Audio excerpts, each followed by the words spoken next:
خاص بالصف الثالث الإعدادي، خصوصا الترم الثاني، وهو حل معادلتين من الدرجة الأولى في متغيرين. لو بصينا على السبورة هنلاقي المعادلة الأولى جاية جاهزة، بيقول لي إن س ناقص ص بتساوي 2. دي المعادلة رقم 1. المعادلة رقم 2 عبارة عن س زائد ص بتساوي 4. كده أنا هعمل بس عملية جمع للمعادلتين. ليه؟ لأن 1 س و1 س يبقوا كام؟ 2 س. طيب سالب ص وموجب ص مجموعهم صفر، هجمع هنا الاقي 6. هقسم هنا على 2 وهنا على 2، يبقى الس الواحدة تطلع ال3. يعني انك لازم تتخلص من احد المجهولين. فالمعادلة الأولى أو المسألة الأولى كانت جاية جاهزة. هنعوض عن الس ب3 في المعادلة الثانية. أعوض في المعادلة الثانية عن الس ب3، يبقى 3 زائد ص بتساوي 4، يبقى الص بتساوي 4 ناقص 3 بتساوي 1. السين طلعت ب3 والصاد طلعت ب1. هي دي مجموعة حل المعادلتين، زوج مرتب 3 و1. وكده يبقى احنا حلينا المسألة الأولى سهلة بسيطة. طب تعالى ما نشوف في شكل تاني لمسألة تانية. بيقول لي 2 س زائد ص 2 س زائد ص بتساوي 0. دي المعادلة رقم 1. المعادلة الثانية س زائد 2 ص بتساوي 3. لو انا جيت عملت عمليه جمع للمعادلتين هلاقي دول 3 س ودول 3 ص، يعني احد المجهولين مش اختفى.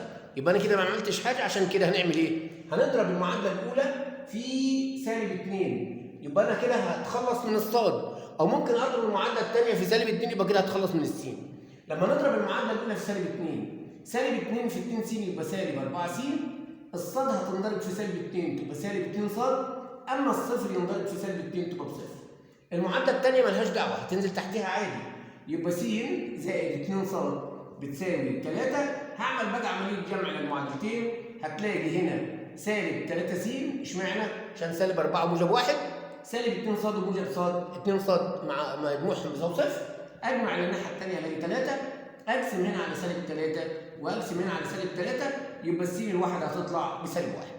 س طلعت ب1، عوض في اي معادله عن الس ب1. عوض في المعادله الثانيه سهله. يبقى بالتعويض في المعادله الثانيه عن الس ب1، يبقى -1 زائد 2 ص بتساوي 3.